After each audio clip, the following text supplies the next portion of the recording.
سلامونه ټولو پښتنو افغانانو خویندو ورونو ته. خدای دې وکړي چې روزې مو په خیر تېرې سوې وي، عبادتونه روزې تراویح مو قبولې شه. زه په خپل وار ټولو پښتنو افغانانو خویندو ورونو ته، مسافرانو ته، ټولو مسافرانو خویندو ورونو ته د اختر مبارکي وایم. که څه هم موږ له تېرو 40 کالو په یو نه ختمېدونکي جنګ اخته یو، په میلیونونه افغانان، خویندې، بچیان، ماشومان، سپین ږیري مو ورکړي او وطن مو لا اوس هم په هغه جنګ اخته دی. او هم په دې یو کال کې موږ د ژوند له هرې شعبې سره تړلي ستر شخصیتونه د دښمن په ګولۍ سوري سوي دي. د دښمن له لاسه مو هغو خپل ژوند له لاسه ورکړی.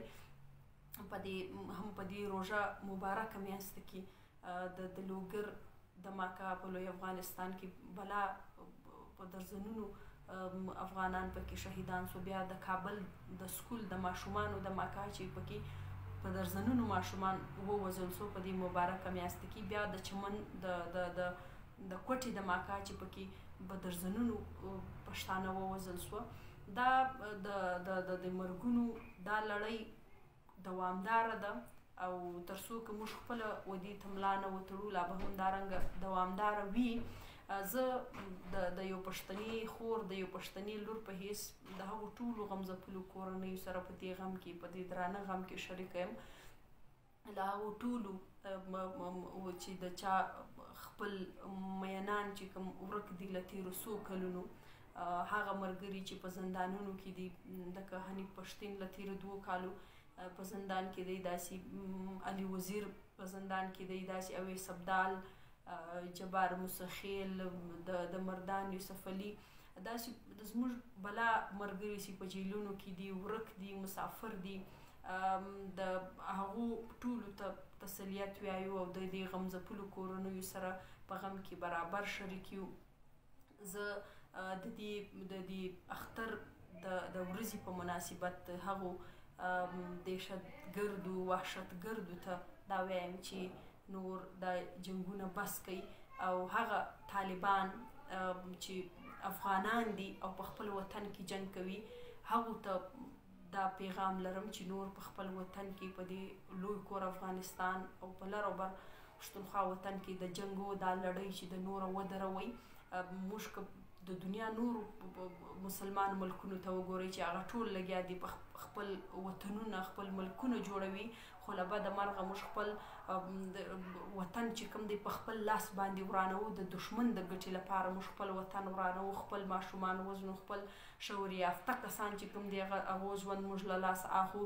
نور دا جنګونه بس کوئ، توپکان کښېږدئ، راځئ سره مرکه سئ، سره جرګه سئ، د جنګ دا لړۍ چې کومه ده دا نور پای ته ورسوئ. زه په لر او بر افغان ولس باندې غږ کوم چې د دې جنګ، د دې بدمرغیو په خلاف باندې په خپله ودرئ او د دې وطن دا جنګ چې کوم دی دې ته نور د پای ټکي کښېږدئ.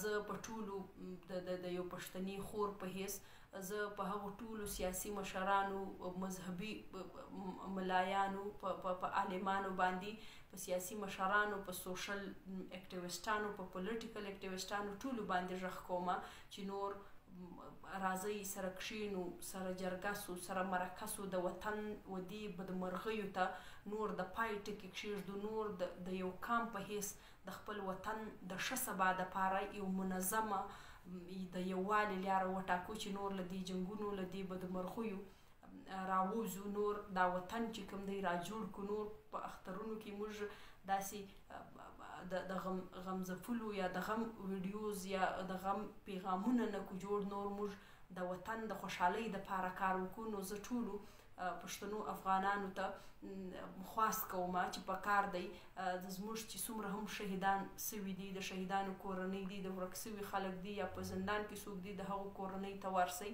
د هغو کورنیو سره ورسره غم شریک کړئ، هغو کورنۍ په د یتیمانو په سرو باندې لاس تېر کړئ تر څو چې هغه ته د یکړوالي د یوازیتوب احساس نه وسي او هغه خلک چې د قام د وطن په ننګ باندې ولاړ دي، شهید سوي دي، په زندان کې دي یا ورک کړل سوي دي، هغو کورنیو ته ورسئ، هغو ته ډاډ ورکړئ تر څو چې هغه په خپله مبارزه باندې پښیمانه نه سي.